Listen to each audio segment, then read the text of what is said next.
Thank you very much Irfan साहब, आपने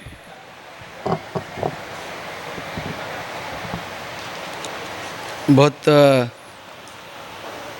सटीक ढंग से इस सत्र का संचालन जारी रखा है। मैं इसके लिए आपका आभार व्यक्त करता हूं। और इस सत्र में जो साथी सहभागी हुए,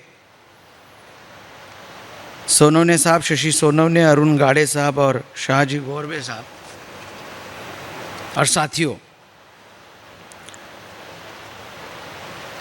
ये एक ऐसा विषय है जिसके ऊपर जब हम चर्चा करते हैं तो सुनने वाले और सुनाने वाले लोग सुन हो जाते हैं। 1995 से हम चर्चा चला रहे हैं। 91 में जब ये रणनीति ब्राह्मणवादी ताकतों ने इस देश में अनफोल्ड की कि हम लिबरलाइजेशन, प्राइवेटाइजेशन, ग्लोबलाइजेशन को लेके आ रहे हैं,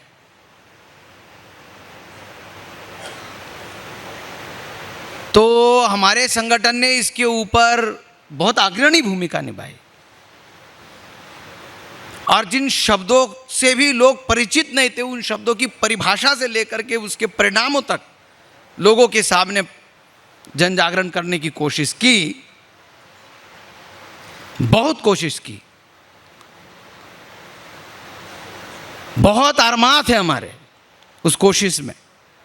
गालिब ने लिखा है इसके बारे में कि हजारों ख्वाहिशें ऐसी कि हर ख्वाहिश पे दम निकले। हमारी ख्वाहिश थी, बहुत निकले मेरे अरमान, फिर भी कम निकले। हजारों ख्वाहिशें ऐसी कि हर ख्वाहिश पे दम निकले, बहुत निकले मेरे अरमान, फिर भी कम निकले। 95 ऑनवर्ड, 95 के राष्ट्रीय अधिवेशन जालंधर में हुआ था। मैं बच्चा था, छोटा स्टूडेंट था, पढ़ता था फर्स्ट ईयर में। तब से हम लोगों को इस बात से आगाह करने की कोशिश कर रहे हैं, खतरा बता रहे हैं, ये होने वाला, ये हो रहा है। लेकिन इसके विरोध में जितना जन आंदोलन खड़ा होना चाहिए वो खड़ा नहीं हो रहा है। एक समस्या है। इसका मतलब जिस पद्धति से हम ब्राह्मणवादी लोगों के इस राष्ट्रद्रोही अभियान को रोकना चाहते हैं, उन तौर तरीके और प्रयासों के संदर्भ में हमें चिंतन करना जरूरी है। इसलिए विषय इस प्रकार से थोड़ा ओपन रखा गया कि जो कोई लोग इसके बारे में सोच रहे हैं, काम कर रहे हैं, ऐसे लोगों से हम देश भर में जाने कि ये मामला कैसे हल होगा। जैसे मैंने कहा कि इसकी चर्चा शुरू करो तो सुनाने वाला भी सुनाते सुनाते सुन हो जाता है और सुनने वाला भी चुप हो जाता है कि अब बताओ क्या करें। इतना कठिन प्रश्न इन्होंने इसको बना दिया कि एक बार सरकार ने अब ये इस दिशा में चल पड़ी, प्राइवेट हो गया, अब तो दोबारा ये राष्ट्रीयकरण इसका नहीं हो सकता। एक भावना लोगों के मन में ये बैठी हुई है कि दिस इज नॉट पॉसिबल। गाड़े साहब ने तो कांशीराम का हवाला देके कहा कि हो शकत नहीं, ऐसा बोलते थे वो अपने जमाने में। लेकिन साथियों, इसमें ऐसी कोई इतनी जटिल चीज नहीं है कि हम इतने परेशान हो जाएं। लेकिन परेशान होने की केवल दो चीजें हैं जो हमारे पास नहीं है। नंबर एक, कोई भी परिवर्तन का जन आंदोलन खड़ा करने के लिए आपके पास सबसे पहले चाहिए dedicated human resource. That is leadership. Dedicated, fully dedicated. And the second is the place of work. आपकी जमीन चाहिए जिसके ऊपर आप काम करो। आपको काम करने के लिए जो रिसोर्स चाहिए वो चाहिए। सबसे बड़ा रिसोर्स है कि आपका कार्यालय। दो चीजों का जो आदमी जुगाड़ करेगा, जैसे वो बता रहे थे कि हम तो वहां घर ही बनाने वाले थे, वो चले गए सावंत साहब, कि ये किसानों का आंदोलन जब चला रहे थे दिल्ली में, तो इतना डिटर्मिनेशन उनके अंदर था कि हम अब यहीं पे घर बना के आंदोलन करेंगे, जब तक ये मामला नहीं होता हम घर नहीं जाने वाले। That shows the determination and dedication. दो चीजें चाहिए जो रिजल्ट हम लोगों को, वामसेप वाले लोगों को समाज जीवन में कोई वैचारिक परिवर्तन लाने के लिए, राजनीति के ऊपर असर करने वाले जो काम हमने किए हैं, जो गिनवा सकते हैं, इसका साफल्य इसी चीज में था कि हमारे संगठन में कुछ लोगों ने अपनी जिंदगी इसके लिए लगा दी।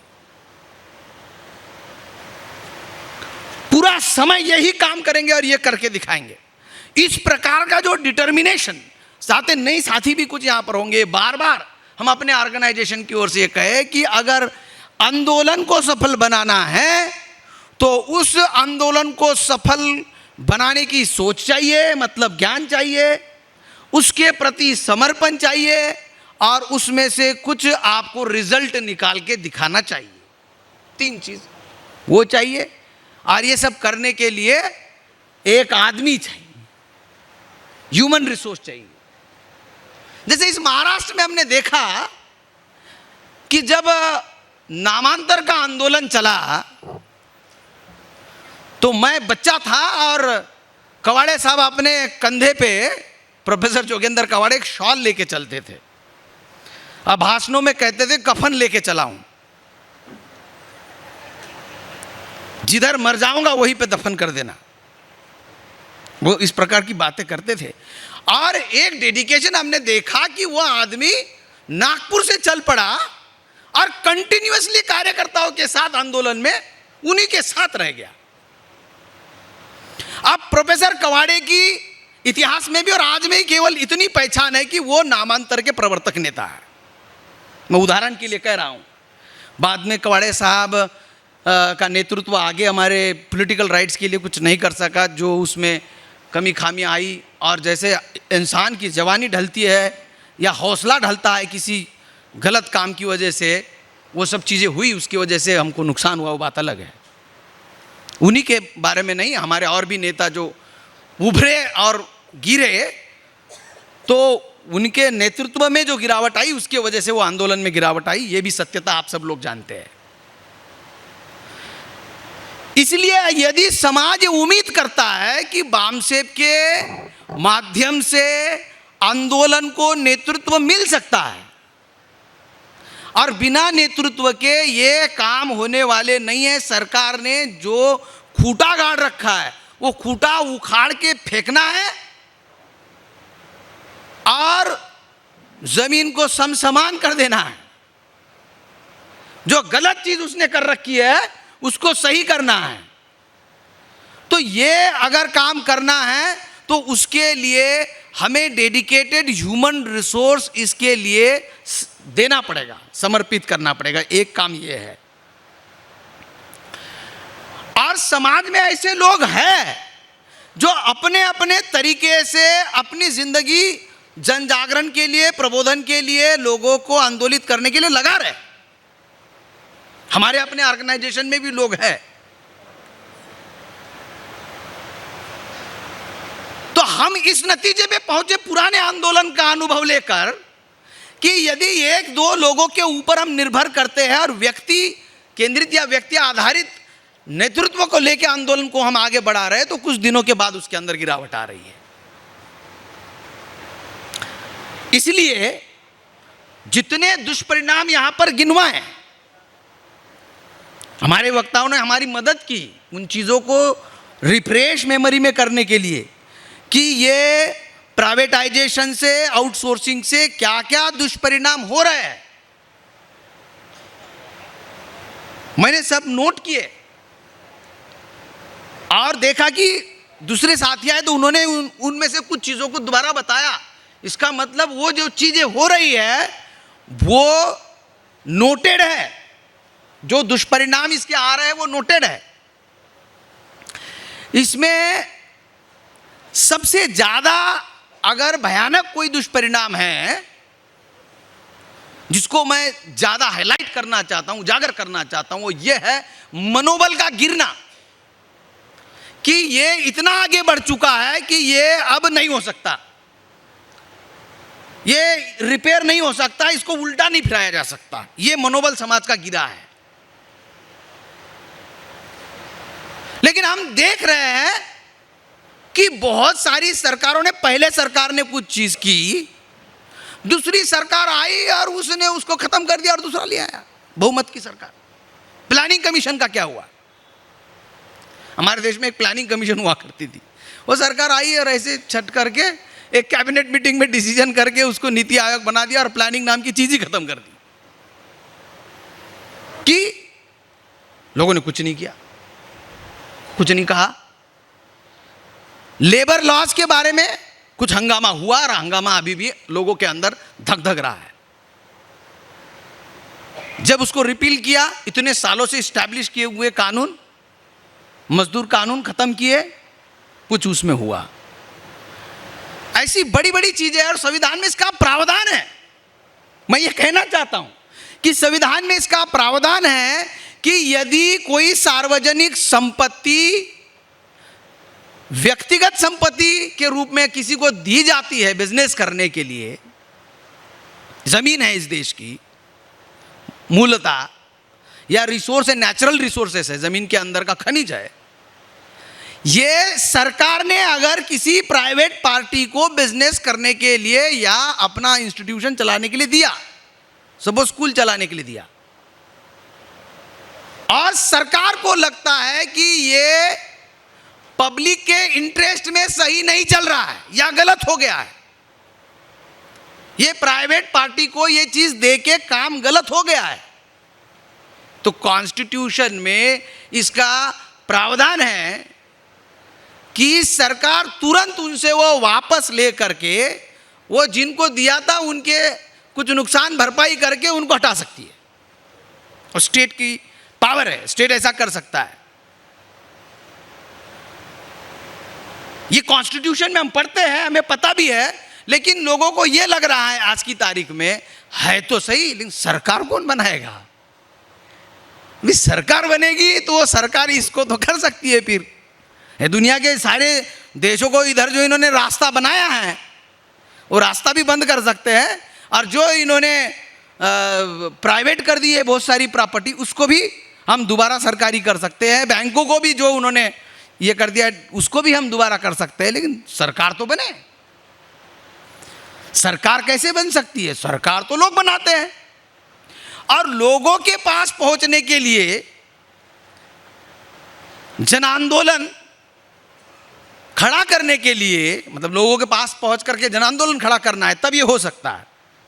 पूरा लोगों का विचार अगर परिवर्तित हो गया तो सरकार परिवर्तित हो जाएगी। साथियों, हमारे साइंस में, सोशल साइंस में इसको खड़ा करने की 5 चीजें बताई है जो मैं आपको बताना चाहता हूं। सबसे पहली चीज है क्रेडिबिलिटी बिल्डिंग। जो लोग ये काम करना चाहते हैं उनकी समाज में कोई विश्वसनीयता होनी चाहिए। मैं पिछले 2-3 सालों से देख रहा हूं कि हमारे समाज के कुछ ऑर्गेनाइजेशन बहुत ईमानदारी से काम कर रहे हैं, लेकिन उनकी स्ट्रेंथ छोटी है, छोटा ऑर्गेनाइजेशन है, स्टेट या डिस्ट्रिक्ट का है। वो ये कोशिश कर रहे हैं कि समाज में समविचारी जो दूसरे संगठन इस प्रकार का काम कर रहे हैं, उन सब लोगों को अपने साथ में लेकर अपनी शक्ति बढ़ा करके फिर आंदोलन करने का प्रस्ताव वो कर रहे, संकल्प कर रहे। लेकिन साइंस ये बताता है कि आंदोलन में उन लोगों को आप शामिल करिए जिनकी कोई क्रेडिबिलिटी है। मात्र उनका संगठन होना वो काफी नहीं है, इसको आप नकारात्मक मत लीजिए। लेकिन मैं देख रहा हूं कि ऐसे प्रयासों में जो विफलता आई, क्योंकि आयरे गहरे नथु खैरे सबको आपने अगर भर्ती कर लिया तो जो आप कर रहे थे वो भी क्रेडिबिलिटी आपकी गंवाई जाएगी। एक प्रॉब्लम ये, आंदोलन खड़ा करने का एक सिद्धांत है, क्रेडिबिलिटी बिल्ड करनी पड़ेगी।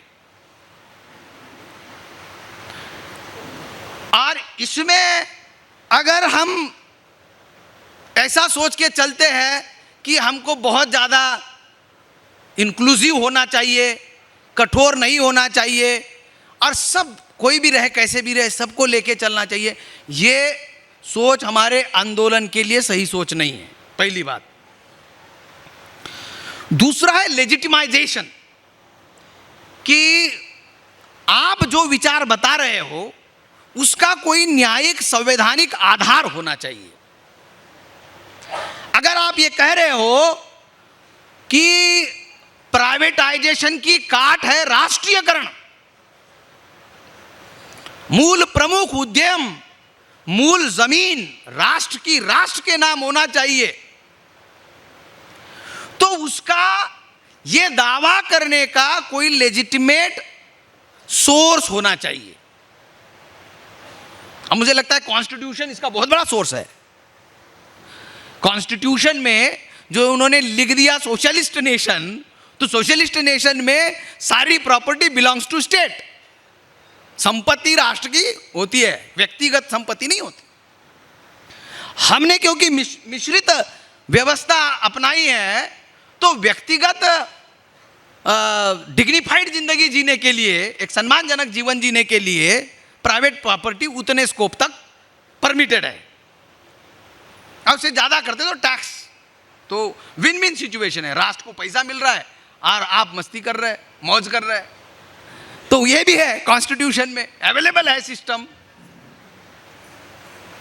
लेकिन एक लिमिट से ज्यादा प्राइवेट प्रॉपर्टी का स्कोप नहीं होना चाहिए, ये कॉन्स्टिट्यूशन में लेजिटिमाइज्ड है। डिमांड लेजिटिमाइज होनी चाहिए। पहला, जो लोग डिमांड उठा रहे हैं उनकी क्रेडिबिलिटी होनी चाहिए, विश्वसनीयता उनकी समाज में होनी चाहिए। और दूसरा, जो वो डिमांड कर रही है, जो परिवर्तन वो बता रहे हैं, वो न्याय संगत होना चाहिए, कॉन्स्टिट्यूशनल होना चाहिए। तीसरा और बहुत इंपॉर्टेंट, जो हमारे पहले जो सत्र हुआ उससे संबंधित है साथियों, और मुझे लगता है गौर फरमाएंगे सारे लोग, सारे कार्यकर्ता, ड्रामेटाइजेशन ऑफ द मूवमेंट। यह जनमानस में पहुंचने का सिद्धांत है, आंदोलन का नाटकीकरण। क्योंकि सामान्य आदमी के दिमाग में और ध्यान में अपनी बात उतारने के लिए सामान्य आदमी जिन पद्धतियों से सीखता समझता है और स्मरण करता है, सीखता समझता और स्मरण करता है सामान्य आदमी। मैं सीखा आंदोलन, समझा और स्मरण किया क्योंकि मेरी मां बचपन से बाबा साहब की ओवी गाती थी, गाना गाती थी, और उसमें से संदेश क्या निकलता था कि उनके आंदोलन आगे बढ़ना चाहिए, उनके जैसा काम करना चाहिए, उनके जैसा पढ़ना चाहिए। तो गाना था, वो गाना था, लेकिन वो बहुत गंभीरता से कहती थी और बहुत गंभीरता से मेरे मन में वो उतरता चला गया। तो एक जंगल से लकड़ी बिनने वाली महिला और लकड़ी के ऊपर अपना सूखी लकड़ी बेच के चलाने वाले लकड़हरे का बच्चा प्रोफेसर हो गया,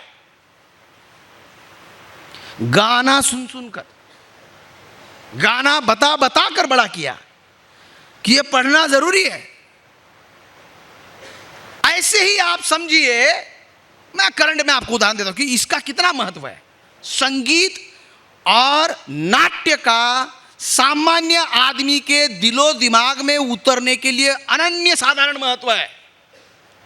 स्लोगन्स, पावरफुल स्पीचेस, भाषण जो लोगों के अंदर उत्साह पैदा कर दे, भाषण जो बैठे हुए लोगों को खड़ा कर दे, उनकी तालियां बजवा दे, अनन्य साधारण महत्व है।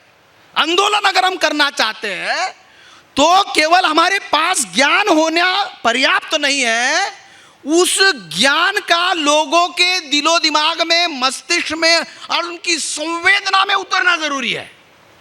उनकी सेंसिटिविटी को टच करना जरूरी है। हल्के में कहा होगा बाबा साहब अम्बेडकर ने, मैं हिंदू में पैदा हुआ हूं, हिंदू मरूंगा नहीं। छोटी चीज है, उस समय इसी इलाके में बोली गई है, नासिक और ये आपके खानदेश में बोली गई चीज है, आज भी दोहराई जाती है। इसके ऊपर हमारे समाज के जो कलाकार लोग हैं, आंदोलन से जुटे जो फुले अम्बेडकरी कलाकार लोग हैं, उनको इसके ऊपर काम करना होगा कि आंदोलन में जो ज्ञान निर्माण हुआ वो ज्ञान सामान्य आदमी की बोली और भाषा में सामान्य आदमी तक अगर पहुंच जाए, सांगा आम्हाला बिर्ला बाटा टाटा कुठाय हो, सांगा धनाचा वाटा आमचा साठा कुठाय हो, सांगा धनाचा साठा आमचा वाटा कुठाय हो, ये वामन दादा कर्डक बोलते थे। वो जो आंदोलन कर रहे थे बंबई में मजदूर लोग, उन लोगों को ये जो विचारधारा है कि वेयर इज माय शेयर, ये बल दे रही थी। वो विचारधारा, वो संगीत, वो काव्य, वो जज्बा उनको बल प्रदान कर रहा था मजदूर आंदोलन को। आज की तारीख में ये कार्य गंभीरता से लेना जरूरी है। जनमानस में पारंपरिक लोक कला के माध्यम से हमारी विचारधारा को पहुंचाना और उस विचारधारा और वो जो सॉल्यूशन उसमें दिख रहा है, वो सॉल्यूशन गुनगुनाता हुआ हमारा आदमी नजर आना चाहिए। जब सॉल्यूशन गुनगुनाएगा तो उसके अंदर जो नकारात्मक भाव है, उसके अंदर जो निराशावाद है, वो खत्म होगा। निराशावाद उससे खत्म होगा।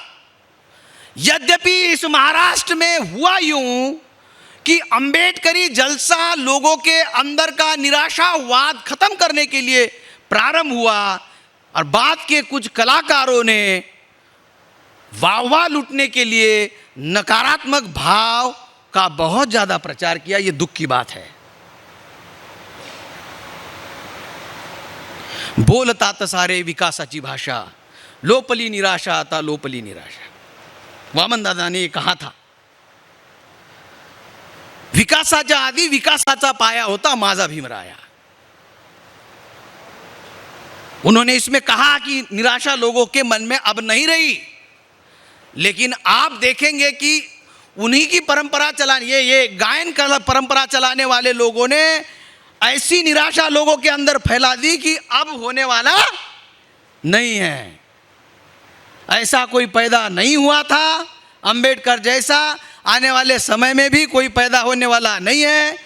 घर में जाओ, रोटी खाओ, सो जाओ, भजन होगा तो आना, गाना गाओ और पैसा दो। Not good. अगर इस लाइन से चलेंगे तो होने वाला नहीं है। यह निराशा भाव फैलाने का काम नहीं था, नहीं करना चाहिए था। जाने अनजाने में उन लोगों ने काव्य लिखने के चक्कर में ये जो निर्माण किया था उसकी धार को बोथड़ कर दिया। सोचिए इसके ऊपर। यदि हम इसमें समाधान चाहते हैं, सिंपल सा विषय है, सब आदमी पीस रहे हैं, सब आदमी को दिख रहा है ये गलत काम है और सब घर में बैठ गए हैं। ये जो घर में बैठे हुए हैं इनको जाकर के जंतर मंतर में बिठाएंगे तो वो जितने बैठे ना ऑल इंडिया में घर में बैठे हुए लोग, और लोगों को कहेंगे कि वहां जो बिठा रहे हैं लोग उनके थोड़े खाने पीने की व्यवस्था कर दो, तो वो मंत्र चल जाएगा।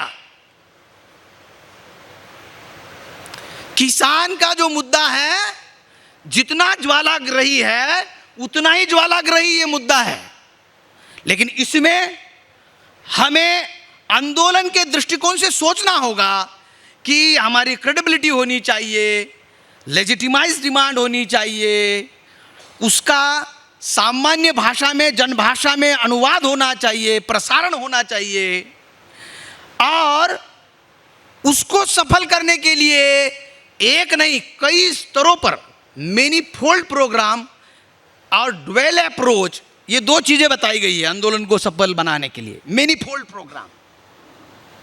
जैसे हमने बामसेप के माध्यम से एक फोल्ड में BS4 भारतीय संविधान सम्मान सुरक्षा संवर्धन अभियान के माध्यम से गांव गांव में पहुंच करके संविधान में लोगों के जो हक अधिकार है उसके ऊपर उनको जागृत करने का एक अभियान चला रखा है।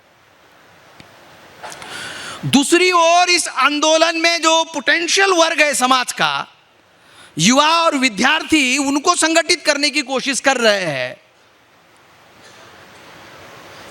तीसरी ओर हमारे समाज के और जो पोटेंशियल वर्ग है, जैसे वकील है, ये आंदोलन के लिए इनकी भी बहुत जरूरत है, उनको संगठित करने की कोशिश कर रहे हैं।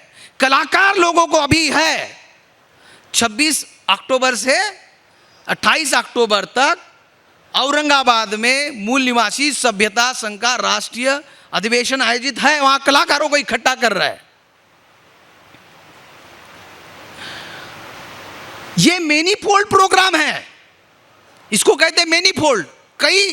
कई स्तरों पर लोगों को संगठित करना, कई फॉर्म, वो सुबह सावंत साहब कह रहे थे कि कई फॉर्म में काम करना पड़ेगा। वो फॉर्म में जो हम बना रहे हैं, वो फॉर्म में अगर हमारे ऑर्गेनाइजेशन की मशीनरी कंसंट्रेट करती है तो हमें बड़ी आसानी होगी। क्यों? जन आंदोलन को सफल करने के लिए और 4 चीजें हैं इसके अलावा हम जो बताया। पहली है फोकस्ड एफर्ट, एकीकृत, एक केंद्रित प्रयास। एक मुद्दा पकड़ा, प्रोफेसर जोगेंद्र कवाड़े मतलब नामांतर, ऐसा है ना। तो यदि इस विषय में हमारी जान अटकी है तो इस विषय को भाई पकड़ लो, इसको कुछ लोग इस विषय को पकड़ लो, इसको ऐसा पकड़ लो कि जब तक ये दुश्मन के जबड़े से नहीं निकलता तब तक इसको खींचो, और खींचने से भी नहीं निकल रहा है तो उसके पीठ में, उसके पैर में, उसके हाथ में मारो गुद्दे, दबाओ, हर तरफ से दबाओ उसको, हर तरफ से उसके ऊपर प्रेशर क्रिएट करो। फोकस्ड एफर्ट उसके ऊपर अगर हम करते हैं तो हमें इसमें सफलता मिल सकती है। तो चर्चा हम कर रहे हैं, हमारे अन्य साथी भी, कास्ट ट्राइब के साथी है, सोनोने साहब है, और भी लोग हैं जिनको हम यहां नहीं बुला पाए क्योंकि समय की जो सीमा है उसकी वजह से नहीं बुला पाए। उनके साथ भी समन्वय करके, यदि फोकस्ड एफर्ट है, एक ढांचा, संगठन का निश्चित ढांचा बनाकर स्ट्रक्चर्ड ऑर्गेनाइजेशन के माध्यम से अप्रोच करते हैं,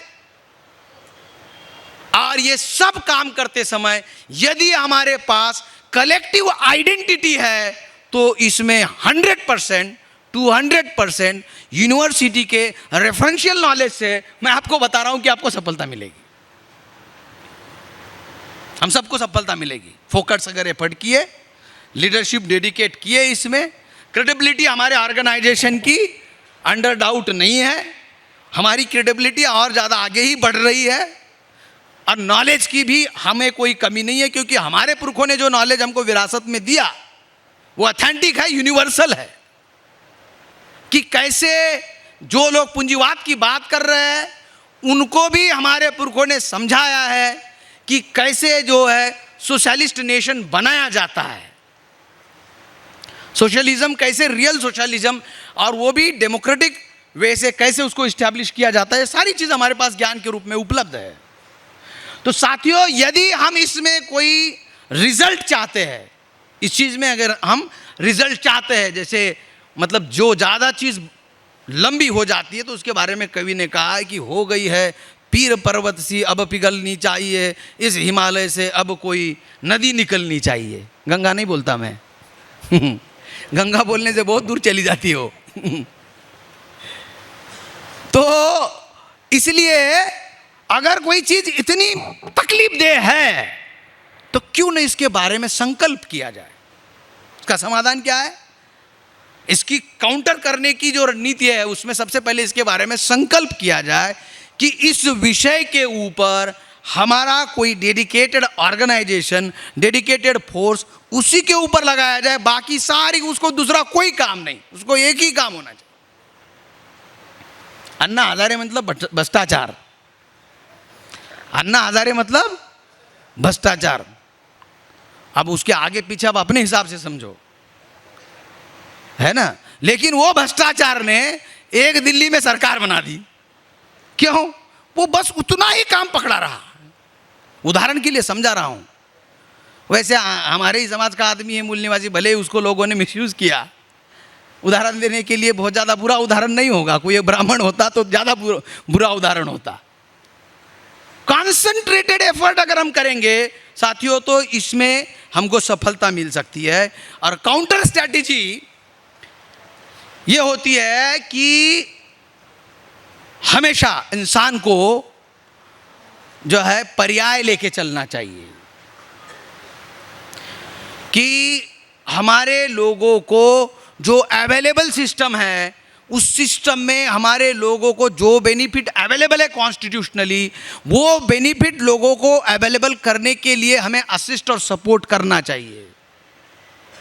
आज की तारीख में, कल हमारी सरकार आएगी तब सब कर देंगे, ये नहीं होता।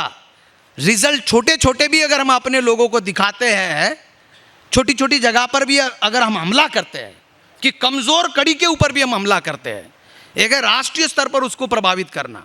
दूसरा, किसी डिस्ट्रिक्ट में, किसी राज्य में कोई कंट्रैक्ट चल रहा है, कोई प्राइवेट चीज चल रही है, उसके खिलाफ में आंदोलन खड़ा करके उसको रोक देना या उसका पर्याय खड़ा कर देना। ये आंदोलन अगर कॉर्नर कॉर्नर में भी अगर हम चलाते हैं और उसका राष्ट्रीय भी चलाते हैं चैप्टर साइमल्टेनियसली, और किसी चीज में अगर हमको सफलता आती है, उससे लोगों के अंदर मोटिवेशन आएगा और ये काम किया जा सकता है। इन प्रयासों में डेडिकेटेड लोग अगर तैयार हो जाएंगे तो जैसे आज़ादी के आंदोलन, ये अब इतना आसान नहीं है। ये मतलब पूरा प्राइवेटाइज करना मतलब गुलाम करने का कार्यक्रम है। एक अंग्रेज आया था हमारे देश में बिजनेस करने के लिए, फिर सारा ही भारत का उसने अपना कर लिया। तो ये तो कई लोगों को बुला रहे हैं ग्लोबलाइजेशन के तहत, कई कंपनियों को बेच रहे हैं। तो ये चीज़ उस भाषा में मैं नहीं समझा पाऊंगा, क्योंकि मैं तो लेक्चरर आदमी हूँ। सुबह साहब ने माफ़ी मांग ली हमारे सबकी ओर से। कलाकार लोगों का काम है हम लोगों को बोली देना, भाषा देना और हम लोगों को आंदोलित करके वहाँ बुला लेना, कलाकार लोगों का काम है। हमारे समाज के कलाकार लोगों को मैं आह्वान करता हूँ, मैं अपील करता हूँ यहाँ से। मैं राष्ट्रीय महासचिव हूँ इस संगठन का, लेकिन हमें जन आंदोलन खड़ा करने के लिए कलाकार लोगों की जरूरत है। मैं अपील कर रहा हूं, आप आइए, बोली दीजिए। कलाकार लोग तो एक शब्द में भी कोई कोई ऐसा नारा बना देते हैं कि सारे लोग वहां पर इकट्ठे हो जाते हैं।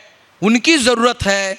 और वो परंपरा, हमारी जो वैज्ञानिक दृष्टिकोण लोगों तक पहुंचाने की परंपरा, अगर उस माध्यम से, कला के माध्यम से जन सामान्य में पहुंचेगी, तब जाकर के हम इनको काउंटर कर पाएंगे। और प्रबोधन जारी रहना चाहिए। ये जो समझाने का काम है, ग्रुप में, गांव में, घर में, बस्ती में, जहां हम संविधान समझाने के लिए जा रहे हैं, वहां संविधान में प्रावधान क्या है और उस प्रावधान के खिलाफ में कैसे अघोषित संविधान के ऊपर नाअमल हो रहा है, वो समझाते रहना है। और उसको जन आंदोलन में परिवर्तित करने के लिए गान में भी परिवर्तित करना है, नारे में भी परिवर्तित करना है, संगीत में भी परिवर्तित करना है। ये अभियान साल 2 साल आप चला के देखो साथियों, तो मुझे लगता है इससे वो जो अभियान चला रहे हैं, यहाँ समझाया भी साहब ने कि लोगों को खुद लगता है कि प्राइवेट जो है गवर्नमेंट से अच्छा है। ये उनका अभियान है। यदि हम लोगों को समझाएंगे, क्लियर भाषा में समझाएंगे कि प्राइवेट से उनको कितना नुकसान हो रहा है, तो जाकर के उसका जो इफेक्ट है वो काउंटर हो सकता है। उसको काउंटर करने के लिए हम अपना ऑर्गेनाइजेशन की पूरी ताकत, कार्यकर्ता, ये जो गांव में जा रहे हैं BS4 अभियान के माध्यम से, उसमें इसको विषय बनाए, उसके साथ जोड़ करके लोगों को समझाए। राष्ट्रीयकरण की महत्ता समझाए, राष्ट्रीयकरण की योजना बताए, राष्ट्रीयकरण हर चीज़ का कैसे हो सकता है, इसके लिए समाज से बुद्धिजीवी लोगों को आमंत्रित करके हमें अपनी राष्ट्रीय नीति घोषित करनी चाहिए। नेशनल पॉलिसी हमारी, द पॉलिसी ऑफ नेशनलाइजेशन यदि हम बनाते हैं, हम सब बुद्धिजीवी लोग मिल करके यदि हम पॉलिसी ऑफ नेशनलाइजेशन डिक्लेयर करते हैं और वो लोगों के पास लेके जाते कि हम मौका दो, हम ये करेंगे, तो इससे वो काउंटर होगा। जब पर्याय लोगों को दिखेगा, हम समझाते रहे हैं, अपने कार्यकर्ताओं को ये समझाते हैं, those who oppose they must propose alternative, ये हमारा कर्तव्य है। यदि हम ये कह रहे हैं कि ये गलत है, तो सही कैसे हो सकता है, उसका रेडीमेड पर्याय लोगों के हाथ में होना चाहिए और लोगों ने पढ़ना चाहिए और कहना चाहिए हाँ ऐसा होना चाहिए, ये होना चाहिए। ये कागज बनाने में अगर बुद्धिजीवी लोग हमारी मदद करते हैं, यहां पर सुबह कहा गया, बताया कि हमारे संगठन के साथ पवार साहब ने बताया, डॉक्टर पवार ने बताया यहां से कि हमारे बारे में जो लोग सोच रहे हैं कि बहुत बड़े बड़े अधिकारियों का संगठन है, बनाने वालों में थे, बुजुर्गों में तो थे इधर बोरकर साहब बड़े बैठे हुए हैं, लेकिन इस आंदोलन के साथ जो जुटे वास्तव में वो छोटे पदाधिकारी है, छोटे कर्मचारी है। इसको कहने के लिए हमको दुख होता है, लेकिन आपको इसलिए कह रहा हूं कि जो बड़े अधिकारी यहां बैठे हुए, उनको अपील करना चाहता हूं कि यदि आप लोग बौद्धिक योगदान देंगे, हम राष्ट्रीय स्तर से अपनी राष्ट्रीयकरण की नीति घोषित करेंगे, तब ये खासगीकरण जिसको मराठी में बोलते हैं, हिंदी में जिसको जो है निजीकरण कहते हैं, ये खासगीकरण खत्म करने के लिए राष्ट्रीयकरण का दस्तावेज फील्ड में चर्चा में चाहिए, चर्चा उसके ऊपर होनी चाहिए। ये राष्ट्रीयकरण होना है, ऐसे होना है, इसकी चर्चा अनफोल्ड करने के लिए, उसको धार देने के लिए मैं आप सभी लोगों को, सारे बुद्धिजीवी लोग जो यहाँ बैठे होंगे, उनको अपील करता हूं। और आखिरी बात बता दो, एक बात बोरकर साहब ने 10-12 साल पहले हमको बताई थी, 20 साल पहले हम एक अभियान चला रहे थे, विषय आरक्षण समाप्ति की ओर। अमरावती शहर में बोरकर साहब ने हमको बताया, एक दिन आएगा ये तुम्हारे हाथ से चला जाएगा और तुम्हारे बच्चे घर में तस्वीर लगाएंगे, बाबा साहब की भी लगाएंगे, फुले साहब की भी लगाएंगे, तुम्हारी भी लगाएंगे, उनको चढ़ाएंगे माला और तुम्हारी तस्वीर पे मारेंगे जूते या पहनाएंगे जूतों की माला कि इन्होंने दिया था और ये निकम्मे थे, इन्होंने समय पे अपना काम नहीं किया, लोगों में जन आंदोलन खड़ा नहीं किया, इसलिए आज मैं कमिश्नर का बेटा गाड़ी चला रहा हूं, ड्राइवर बन गया हूं, कोई पोछा लगा रहा हूं, तो इसलिए रोज वो फिर उनको कोसेंगे कि इन्होंने नहीं किया, ये कर सकते थे। उनको मैं आह्वान कर रहा हूं, उनको मैं अपील कर रहा हूं कि आप आइए, इसमें जुटिए। यदि आपके मन में इसके प्रति क्रोध है, यदि आपके मन में इसके प्रति, अपने समाज के प्रति लगाव है कि मेरे लोगों को इस प्रकार से अन्याय अत्याचार मेरे लोगों के ऊपर नहीं होना चाहिए, भेदभाव नहीं होना चाहिए, मेरे देश की संपत्ति नहीं लूटनी चाहिए, आप शामिल हो जाइए। बहुत बड़ा विषय नहीं है। इस विषय को अगर बुद्धिजीवी लोग हमको साथ देते हैं, जो इस सभागार में बैठे हुए इस समाज में हैं, तो साथियों इसको हम काउंटर कर सकते हैं। ऐसी कोई चीज उनके पास बहुत ज्यादा बुद्धि वाली नहीं है जिसको लेके वो चल रहे, खुले आम खुले आंखों से लोग देख रहे हैं। संविधान विरोधी है, गलत है, अपना पेट भरने के लिए कर रहा है, अडानी को अंबानी से आगे कर दिया, इसके लिए कर रहा है, सब दिख रहा है। पर्याय उसके सामने नेतृत्व नहीं दिख रहा है, पर्याय उसके सामने विचार प्रस्तुत नहीं है। इसलिए समस्या, इसको काउंटर करना है तो इसका डॉक्यूमेंट लाया जाए, इसकी नीति लाई जाए, राष्ट्र व्यापी उसको फैलाया जाए, राष्ट्रीयकरण का मूल निवासी दस्तावेज लाया जाए, राष्ट्रीयकरण की नीति लाई जाए। ये अपील करते हुए मैं आपसे रजा लेता हूं। धन्यवाद। जय भीम, जय भारत।